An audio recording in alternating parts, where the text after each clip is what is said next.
High, আজকে আমি একটা জীবনের গুরুত্বপূর্ণ বিষয়ে কথা বলবো। সেটা হলো, আজ বর্তমানে দেখছি স্ত্রীর অবর্তমানে স্বামী অন্য কোনো মেয়ের সাথে রিলেশন রাখছে, এবং স্ত্রীও স্বামীর অবর্তমানে অনেক ছেলেদের সাথে রিলেশন করছে। এখন বিষয় হলো, এই রিলেশন যখন হয় বা করে, যেটাকে বলা হয় অবৈধ সম্পর্ক, এই অবৈধ সম্পর্কের জন্য আমাদের অনেক সংসার নষ্ট হচ্ছে। অনেক ছেলেমেয়েরা তার বাবা মার ভালোবাসা থেকে বঞ্চিত হচ্ছে। কিন্তু কেন? আপনি যখন বিয়ে করেছেন তখন একজন আরেকজনকে প্রতিশ্রুতি দিয়েছেন যে সারা জীবন দুঃখে সুখে তার পাশে থাকবেন। তাহলে আজ কেন এই ধরনের কাজে আপনারা লিপ্ত হচ্ছেন? এটা কি ভালোবাসা?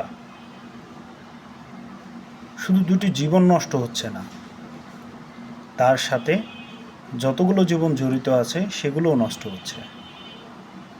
তাই অনুরোধ করব, আপনারা এইসব সম্পর্ক থেকে দূরত থাকুন, আপনাদের পরিবারকে ভালোবাসুন। আপনি যদি তাকে 10%ও ভালোবাসা দেন, সে আপনাকে 100% ভালোবাসা দেবে।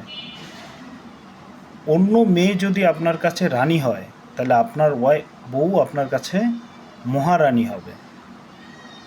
অন্য ছেলে যদি রাজা হয়, তাহলে আপনার স্বামী আপনার কাছে মহারাজা মনে করতে হবে। এইভাবে ভালোবাসাটা টিকে থাকবে। আর যারা জেনে শুনে, যে জানে তার বিয়ে হয়েছে বা তার সন্তান আছে, যারা তাকে ভালোবাসার ইয়েতে জড়িত করতে চাচ্ছে, তাদের উদ্দেশ্য শুধু এটুকু বলবো, আপনি যে ভাবছেন যে তাকে আপনি ভুল রাস্তায় পরিচালিত করবেন, আপনার জীবনটা ভালো থাকবে না। একটা জিনিস মনে রাখবেন, কারো মন বা কারো সংসার ভাঙলে সেটা মসজিদ আর মন্দিরের ভাঙ্গা এক সমান। তাই এইগুলোর কাছ থেকে বিরত থাকবেন। আমার কথাতে যদি কারো কোনো কষ্ট লেগে থাকে, আমাকে ক্ষমা করে দিবেন।